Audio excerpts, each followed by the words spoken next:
So welcome to Khlong Tan. I'm sure you'll agree this looks like a wonderful area to live in. We're just a little bit east of the centre of the city, not too far from Ekkamai, and this was the first area I moved to long term when I came to Bangkok 21 years ago. It was a good introduction to urban life. It was away from the tourists, the rat race and the crowds of foreigners, and overall it was an interesting and educational experience for me. Now, one of the most common questions I get asked is, how do I go about finding the right neighbourhood for me where I'm living amongst the locals? What are the pros and cons, and what's the cost of living like? Well, I'll be answering all of those questions in this video plus many more, and I thought it would be a great opportunity to take a look around my old neighbourhood and see what's changed.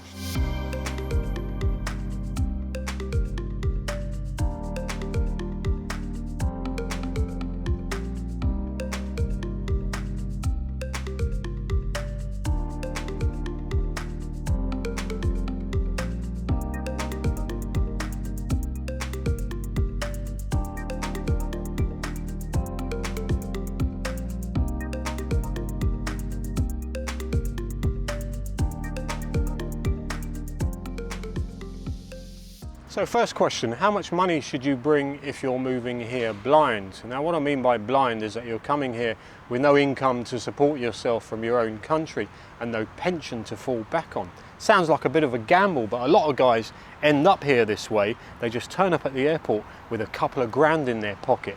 I had about 9 months worth of money to live on just in case I didn't establish any work or income. My plan was to become a DJ, and I brought my records with me. So the first place I headed for was a DJ studio that was run by a friend of mine back in London. I made up 6 mix CDs of house, garage and funky house music, and I took them round to 6 different nightclubs. Then I sat back and waited for the phone to ring. It didn't.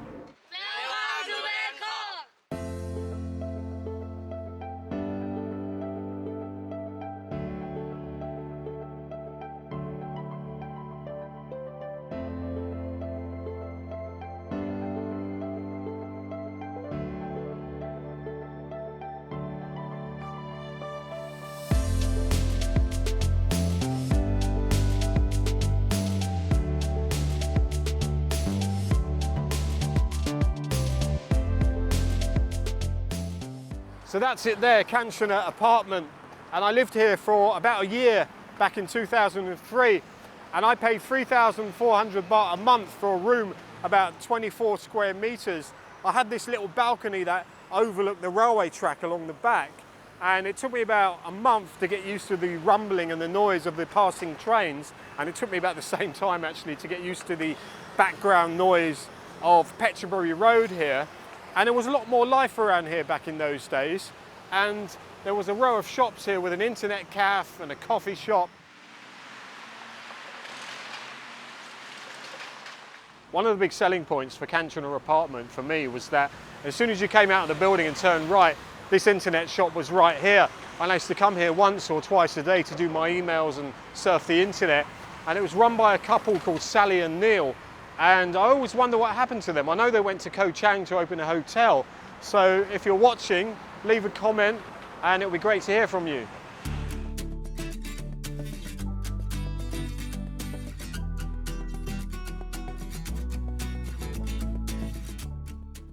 My other plan was to find English teaching work because I'd heard it was really easy to get into. This is a common route many guys go down because it's one of the few unskilled jobs that foreigners are allowed to do. All you have to do is be a native English speaker, look fairly smart, have white skin and a pulse, and usually you are in. My problem was I wasn't really a teacher, and nor did I know anyone who could help me get my foot in the door. So I had this idea. I called up a friend of mine who was really internet savvy, and he put my name and number advertising English classes on a Thai website called pat.mck, and I was the only foreigner on there offering English classes. And sure enough, my phone started to ring.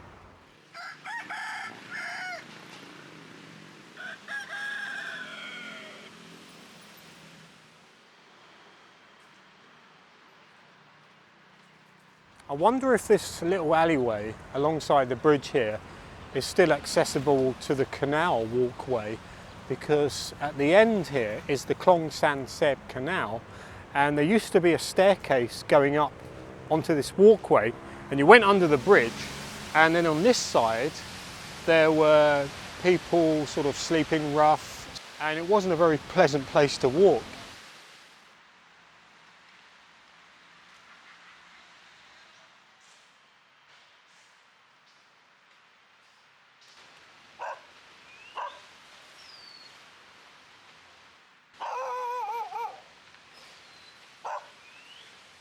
So all this land from the canal here all the way up to Petchaburi Road and under the flyover was just one big piece of wasteland, and at night you could hear shouting and music playing, and you'd get people sleeping under there, people taking drugs, getting drunk and arguing, that kind of thing. And about 2 years after I left, they turned it into one big recreational area, and there's a fitness park, and you can watch basketball, you can watch takraw, they're very skilled at that. Or you can do a bit of skateboarding, but not me, I'm a bit old for that.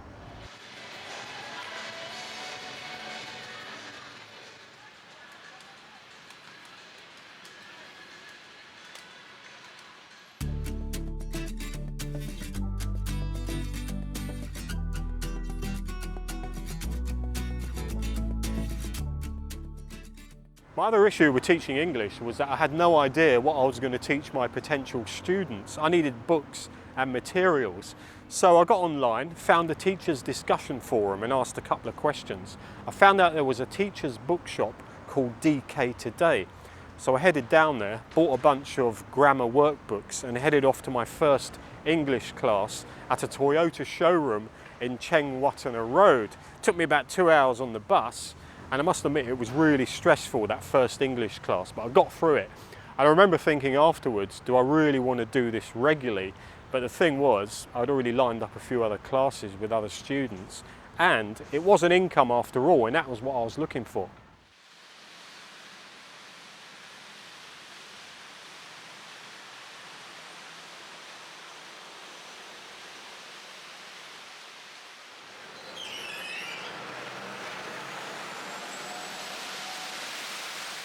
So this part of the canal runs parallel to Petchaburi Road, and we can see the backs of some of the buildings here. That one there is Petchaburi Mansion, and I'm glad I never moved in there. I didn't fancy it. I just didn't like the look of it for some reason. But by the time I first noticed it, I'd already signed a contract over at Kanchana apartment, which I'm glad about. And then behind that is a skeleton structure of a building that went bust. The developers went bust in 1997, and it's still there actually. There's not many structures like that from the days of the Asian financial crisis still left standing in Bangkok. The other one is of course the Ghost Tower. Over here you've got the closed down entertainment complex. I don't know when it shut, looks like about 5 or 6 years ago. And I remember when it was open it had loads of lights and it was a really tall sign. It said entertainment on the top, and I don't know what the Thai writing said. I'll translate it and then you can see.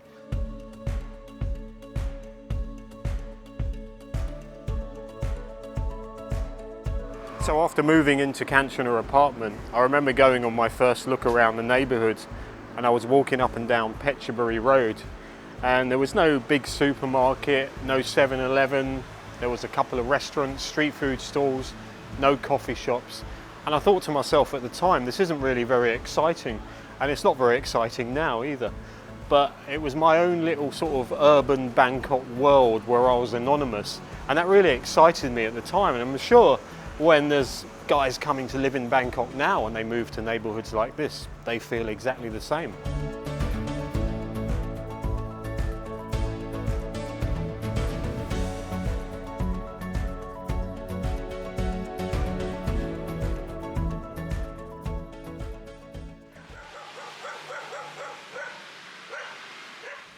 Well, there's a pet shop here called Birdland, and after I moved away, I went to another apartment where I had 2 cats. And I came back because Birdland were the only shop that imported the wooden cat litter. And there was 2 guys who worked there who were always laughing and giggling, a little bit camp. And I nicknamed them the Pet Shop Boys.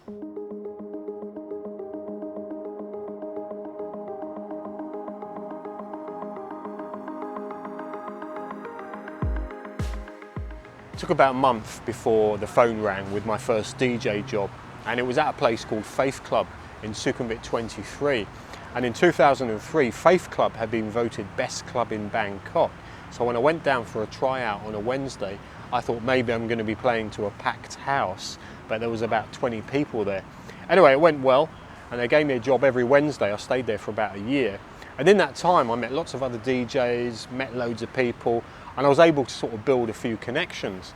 Anyway, Faith Club closed around 2006, and in its place opened a club called Glow, which was quite popular. Unfortunately now, Glow is no longer on the Bangkok party map.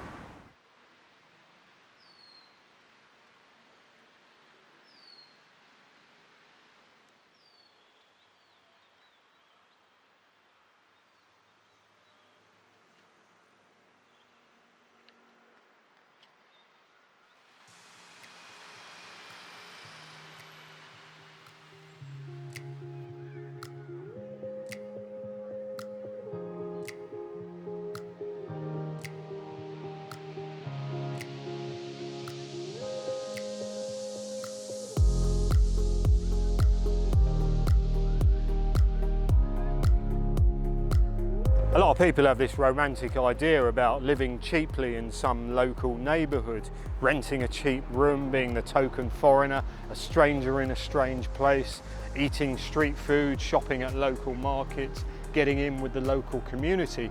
And while this all may be fun at first, it soon wears very thin very quickly. Those rose-tinted glasses will soon start to fade. So it's very important to do your research before you think of moving into any area.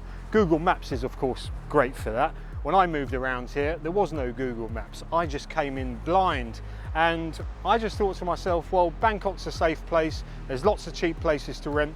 What could go wrong? And as I said earlier, it was an interesting and educational experience.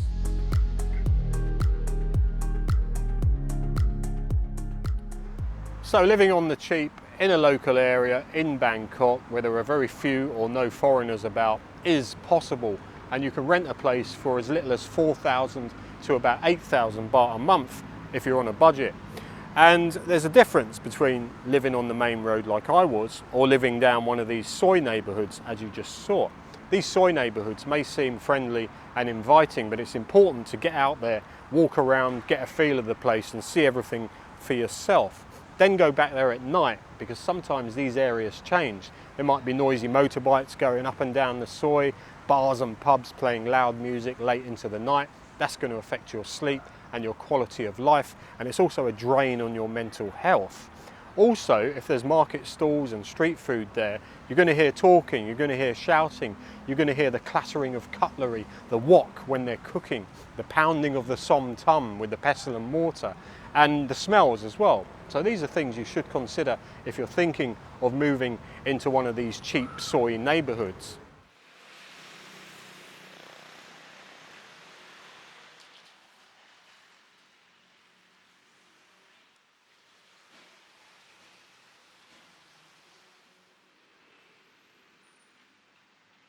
Well, it was after a couple of months of living here that I realised there was a little train station hidden away down a side street. This is Khlong Tan on the Eastern Line, and as long as you learned the erratic timetable, it could be a very useful transportation option. In that direction, it went to Asok Makasan Piatai, then joined the main line into Ho Lom Pong. That was 2 baht. And then in that direction, it went to Cha Chong Sao and Pattaya. And speak of the devil, this is the 1553 going to Cha Chong Sao.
This area used to liven up a bit after dark because you had less traffic on Petchaburi Road, which meant cars would be speeding up and down, and you had freight trains rumbling along every night, and all the lights from the entertainment complexes. There was no nightlife really, not that attracted me anyway, unless I wanted a soapy massage, which I never did partake in. There was a restaurant and bar that was open till 3-4 in the morning. Sometimes you'd sit there and have a beer just to get out of the room, and that wasn't too exciting, to be honest. You had Foodland that was open 24 hours, but in those days it didn't have the restaurant attached to it like it does now, and that would have been useful for a late night bite to eat. And I remember on the flyover from about 1 to 2 in the morning, you'd see all the elephants being walked back along there to their field that was just up the road where they lived. And these were the elephants that they took up and down Sukhumvit Road, touting money from tourists, and you fed them pineapple or sugarcane. And I'm very happy to say that was outlawed about, I think, 10 or 12 years ago.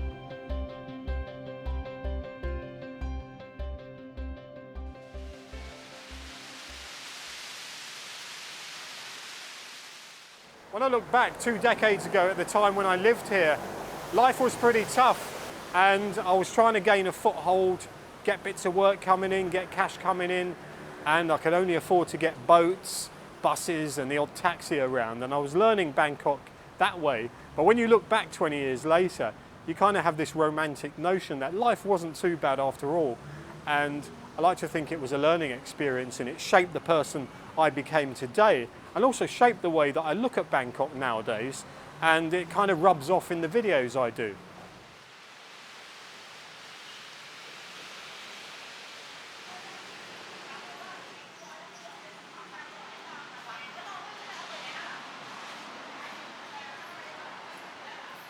So the last place I'm going to show you in the video is a little bit of a jump back in time to before I moved down to Kanchanur apartment.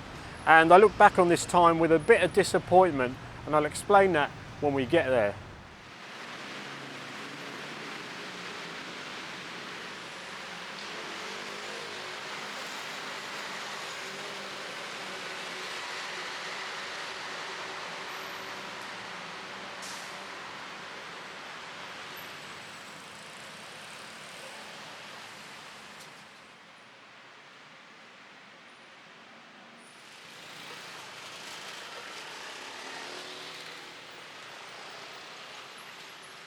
There is a railway line that runs across Ramkhamhaeng Road, and it goes right in front of Nasa Vegas Hotel, between the two tall buildings.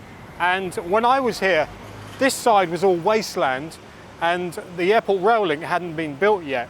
So trains used to stop on the other side of Ramkhamhaeng, right outside the hotel. And that's probably why I chose to live here, actually, because of the railway connection. And this station here is actually called Sukhumvit 71. Anyway, at night I used to sit down next to the tracks, getting all my old English coins out and putting them on the railway track and letting the trains go over them and flatten them. And in my drunken state of mind at that time, that was kind of like a sense of satisfaction that I'd left the UK and was never going back, or so I thought.